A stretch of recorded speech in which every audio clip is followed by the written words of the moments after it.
Good evening and welcome to 365 Days of Amazing Stories with Theo Mayer. Here we are on day 72, and I'm going to tell you the story of the God in the Banyan Tree. Now, a long time ago, as is true today as well, many people believe in superstitions, things that may not actually be true, but they're pretty convinced they are.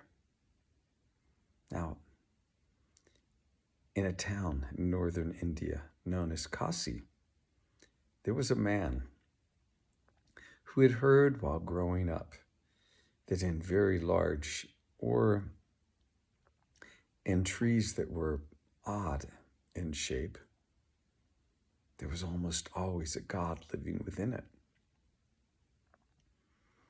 And he had heard that if you made a promise to one of these gods in the trees, that God would fulfill a wish of yours, that it could well happen. But if your wish was fulfilled, then you would have to fulfill your promise. Now, as he was traveling from one small village to another, he discovered that there was an incredibly large banyan tree along the road, and he knew for certain that there had to be living within it a god.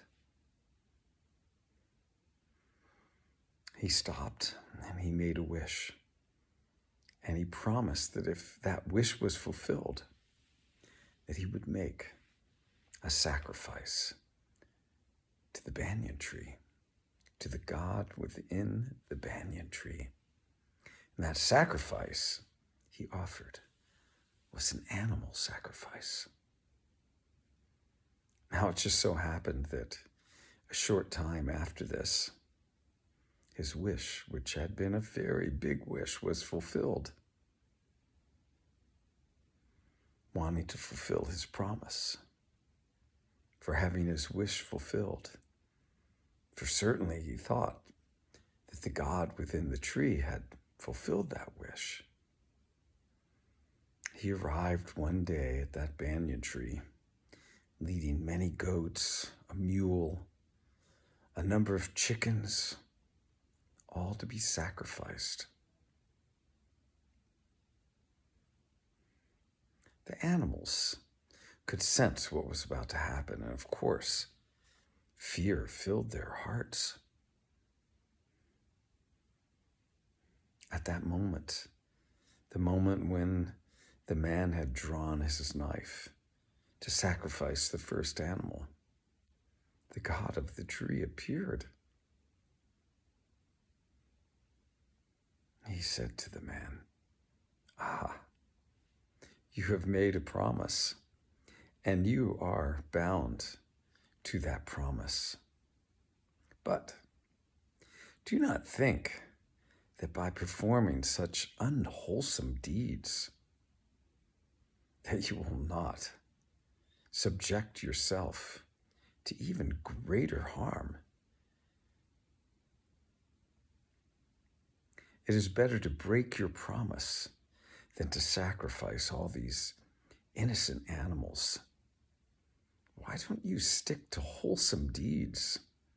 For if you sacrifice these animals, you will certainly create an incredibly bad way for yourself in this lifetime and create hells and lifetimes in the future.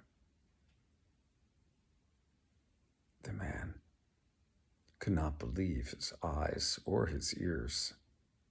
Knife poised to kill that first animal, he let it drop from his fingertips to the ground. And then the spirit of the tree, the god of the tree, continued. And why, if I am truly a god, would you think that I am interested in eating meat? Do you not know that I have much better things to eat than that? Like ambrosia, nectar of the gods, stardust, such things as that.